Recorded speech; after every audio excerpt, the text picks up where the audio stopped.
Ever wondered if there's a whole world of food out there you'll never even heard of?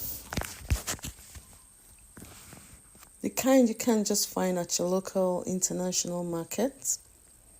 Well, get ready to have your mind blown because today we're going on a global food tour to discover 10 incredible dishes that you can pretty much only find in one specific country. These aren't just rare, they are hyperlocal culinary treasures. So grab a snack, maybe not one of these because you can't, and let's dive in.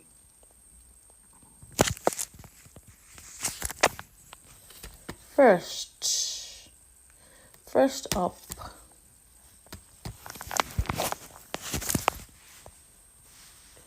we're heading to the Philippines for a dish called balut. Now, this is famous or maybe infamous, but it's a true Filipino street food staple. Balut is a developing duck embryo that's boiled and eaten in the shell. It sounds intense, I know, but it's a beloved snack there. You can crack the top, sip the savory broth, and then eat the yolk and the embryo. It's rich in protein, considered a delicacy. While you might find it in some Filipino communities abroad, it's true home and the place to experience it authentically. It's on bustling street corner in Manila.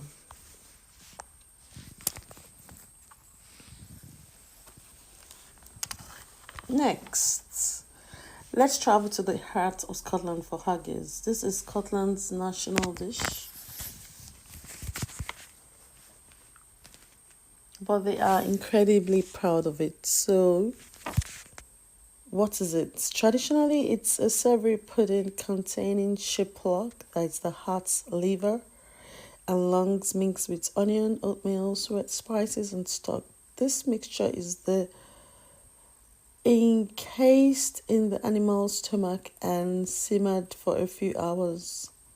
Nowadays, they often use an artificial casing. The result is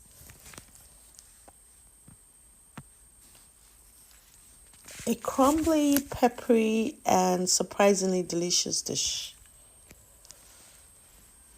especially when served with nips and tatters, which are turnips and potatoes. While vegetarian versions exist, the real deal is a true taste of Scotland. Let's fly over to the beautiful Sardinia, an island of the coast of Italy, for something truly unique. Queso Mazu. This one comes with a serious warning label for the faint of heart.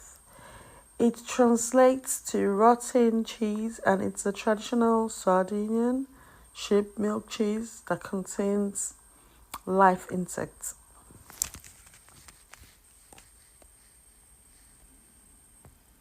It translates to rotten cheese, and it's a traditional Sardinian sheep. Yes, you heard that right.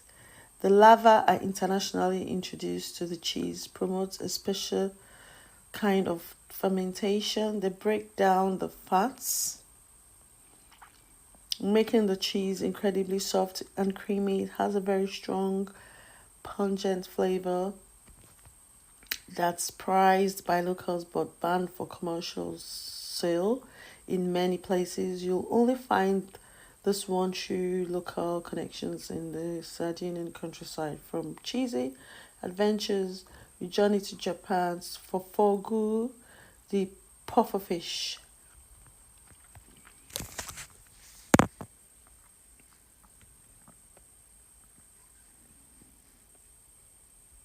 This is a culinary experience that literally puts your life in the hands of the chef. Certain parts of the pufferfish contain a poisonous that is hundreds of times more potent than cyanide with no known antidotes. Because of this, chefs in Japan must undergo years of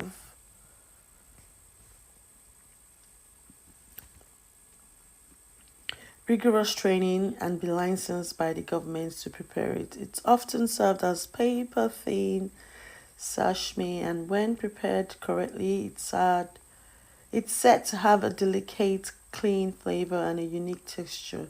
This is one meal where you definitely want a certified professional in the kitchen.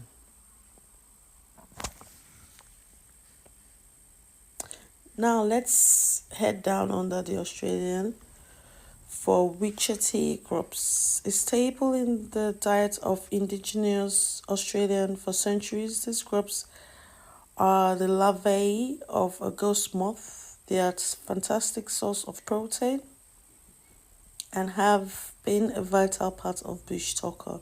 You can eat them raw and they are said to taste like almonds, or you can lightly cook them over coals, which makes the skin crispy and the inside taste a bit like scrambled eggs or roast chicken. It's not something you'd find on a menu in Sydney, but in the outback, it's a true taste of the land. The desert is a Canadian treasure originating from the city of Nanaimo in British Columbia. It's a baked bar with three glorious layers. The bottom is crumbly, mixture of water, coconut, and nuts. The middle is a sweet but sweet custard icing, and the top is a layer of rich melted chocolate. It's pure decadence. While you might see recipes online, the authentic experience and the sheer variety of Nanaimo bars you can find, from classic to peanuts, butter to mint, really only happens in its Canadian homeland. Next up, Peru for a plate of cure. This might be a little surprising to some, but curry is a guinea pig. In North America and Europe, we see them as pets, but in the Araids,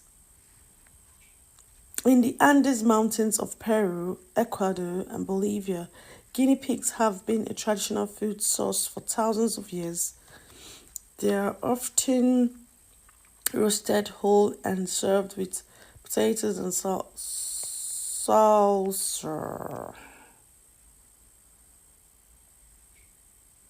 The meat is said to be rich and flavored. Similar to rabbit, it's a culture dish deeply rooted in Andean history. You've been hard pressed to find it's prepared authentically.